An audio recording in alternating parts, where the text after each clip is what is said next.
Cube Radio. Salut, c'est Charles Tran avec l'équipe dans 5 minutes. On s'intéresse aux sciences, à l'histoire et à l'actualité. Aujourd'hui, on parle de café. Le café qui serait menacé par l'apparition des robots.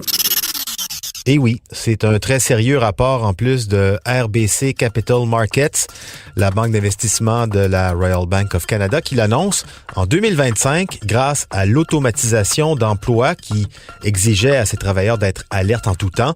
La consommation de café diminuera substantiellement.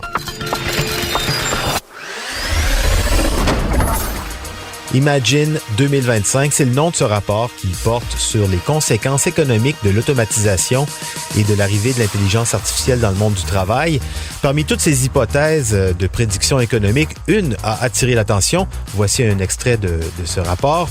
L'intelligence artificielle minimisera la quantité de travail fastidieux dans l'industrie où le nombre de métiers, comme celui des chauffeurs routiers, et en réalité la plupart des emplois qui peuvent nécessiter des boosts de caféine. Par conséquent, ces emplois liés à la caféine, les caffeine-related jobs, évolueront ou disparaîtront, dixit le rapport. C'est vrai que lorsqu'on voit que les transports s'automatisent de plus en plus, les voitures, les camions autonomes, l'hypothèse paraît séduisante. Les caffeine-related jobs, je connaissais pas le terme, en fait, il y en a beaucoup. Qui boit le plus de café au travail? Le rapport cite les journalistes, les infirmières et personnels de santé, les ouvriers de chantier, les représentants des ventes, les plombiers, les enseignants, les gens qui travaillent dans le support informatique, les personnels de haute direction et les chauffeurs routiers. Il reste pas grand monde, en fait. Et c'est pas surprenant puisqu'en 2013, une étude américaine faisait état de statistiques pour le moins impressionnantes. 83% des adultes américains boivent en moyenne 3 cafés par jour.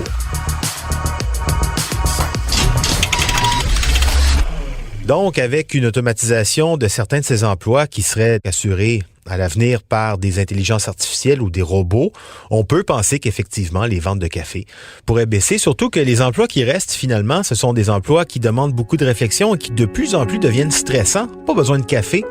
Et donc, c'est pas anodin de voir aussi que d'autres substances émergent, comme le CBD, le cannabidiol, la substance non psychotrope du cannabis, qui aurait des effets relaxants, qui aiderait à gérer le stress, l'angoisse liée au travail, plutôt que d'accentuer avec le café. C'est vrai que des fois, boire du café quand on est vraiment stressé puis qu'on s'endort en même temps, ça paraît un peu anachronique. On dirait que le café, finalement, ça sert pas vraiment ce qu'on cherche pour nous accompagner dans le travail. Cela dit, l'hypothèse sur le café reste peut-être la plus anecdotique de ce rapport qui prévoit aussi que l'automatisation du travail aura un impact majeur sur l'emploi, créant autant de nouveaux emplois qu'il en détruira. On parle ici de chiffres astronomiques, 2 billions de dollars en salaire qui seront affectés. 2 billions en français, c'est pas 2 milliards, là. C'est 2 milliards de dollars américains en salaire qui seraient affectés par l'automatisation et l'arrivée de l'intelligence artificielle dans le travail. On parle ici de l'horizon 2025. On est vraiment dedans. Et c'est une phase de transition qui s'est amorcée récemment et qui change vraiment le monde du travail. Les plus favorisés, on le dit jamais assez, sont ceux qui poursuivront leurs études, qui développeront leur créativité, leur esprit critique aussi autour de ce monde numérique, consommateurs de café, de CBD ou pas. C'était en 5 minutes.